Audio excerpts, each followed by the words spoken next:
కావాలని మిమ్మల్ని అడుగుతున్నా. అమరావతి జోలుకొస్తే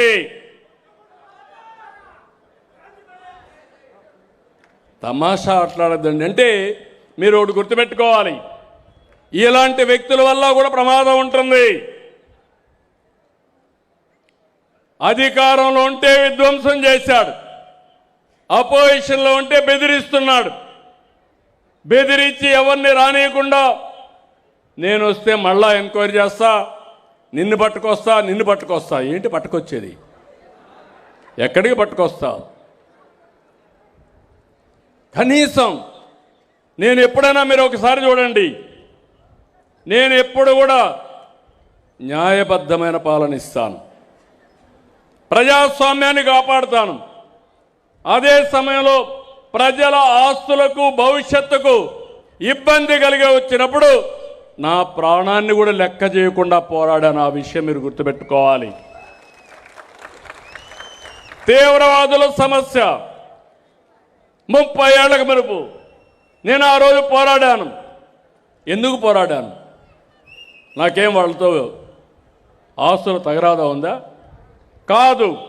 మీ సిద్ధాంతం కరెక్ట్ కాదు, ఇది శాస్త్రంగా నిలబడదు, దీనివల్ల ప్రజలకు ఇబ్బంది వస్తుందని ఆ రోజు దాని మీద పోరాడితే వెంకటేశ్వర స్వామికి బట్టలు ఇవ్వడానికి, పట్టు వస్త్రాలు ఇవ్వడానికి పోతా ఉంటే 23 క్లేమోర్ మైన్స్ నా మీద బ్లాస్ట్ చేశారు.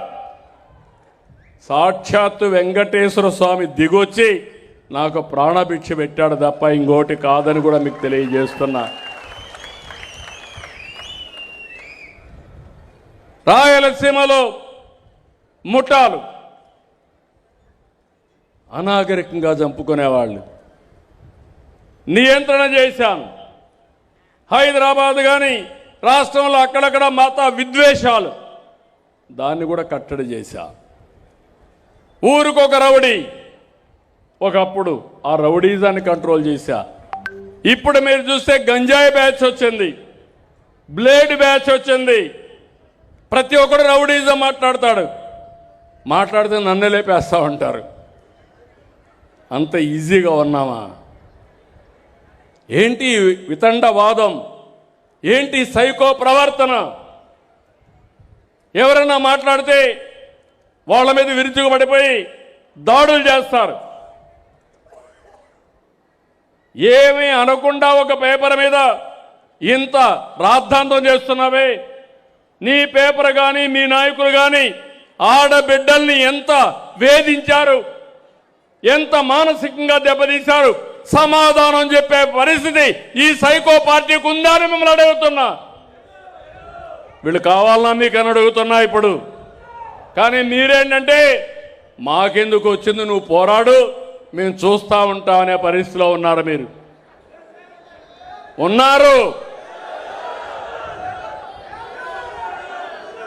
నేను అడుగుతున్నా, ఇలాంటి వ్యక్తి ఆ రాజకీయ పార్టీ లేకపోతే ఇంట్లో నుంచి బయట వస్తాడని అడుగుతున్నా. ఇలా నేర్చుండే వ్యక్తి మీరు ఆలోచించుకోవాలి. ఇవి రాష్ట్రాన్ని సర్వనాశనం చేయాలనుకుంటే కాపాడుకునే బాధ్యత నా ఒక్కడిదా, మనందరిదా అని మిమ్మల్ని అడుగుతున్నా. మనందరిదాన్ని చేతుల పైకెత్తండి. మన పిల్లల భవిష్యత్తు కోసరం ఇప్పటికే నష్టపోయాం.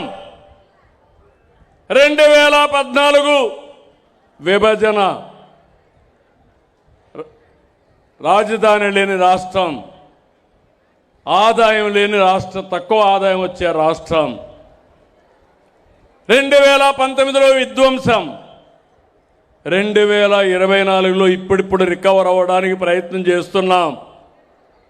కనీసం ఒక 10-20 సంవత్సరాలు ఉంటే ఎక్కడికక్కడ మనం ముందుకు పోయే పరిస్థితి వస్తుంది.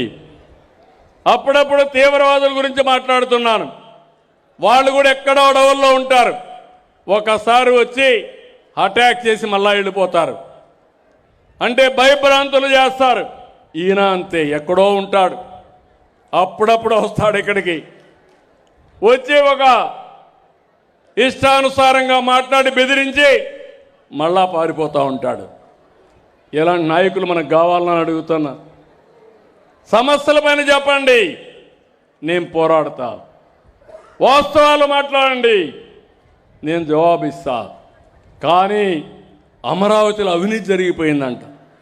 అమరావతికి 2 లక్షల కోట్లు కావాలంట.